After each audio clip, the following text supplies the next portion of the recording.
ino nka iri mu bwoko bwa firizone. Kuyimisha bayimishije kurushinge. Inda yayo ntitwavuga ati hazovamwo inyana nkizi, n'ingoma yayo ntitwabona ko yuko ikoroka. Bageze kuvyara niho twabonye ko ivyo bitangaza. Ino nka yari ifise amezi, twaragize nyene mwijoro tubonera tanguye kuryama. Saa 8 z'ijoro turarindira nyene turatekereza. Tubona nyene yatanguye ivyara kambere. Hazi minota nka 15 tubona nyene ivyara kandi rero twibaza ngo ngira hejeje.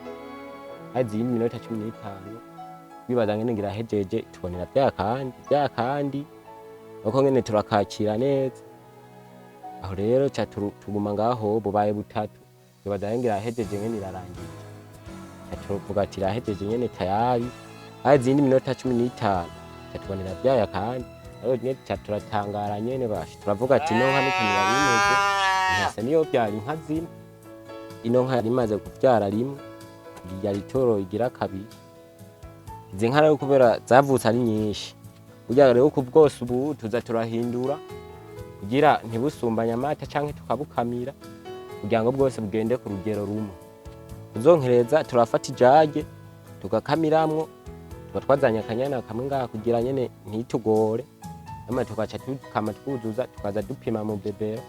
Tubihera muri bebero kubera ano mabere arane nane urakwiye, gusa bugiye ko ariho butokonka n'ubwokonka bwocurana. Badushaka rero tubuhe mu kigero kimwe bungana. Rero twabonye ko yuko zimaze gukura, tubonye atamata ariyo tworaba bakazigurira ahandi, tukaguma tuziha nyene zimaze kugera mu rugero rwo hejuru, tubonye zitokwirwa kugira ngo zibandanye zibaho neza.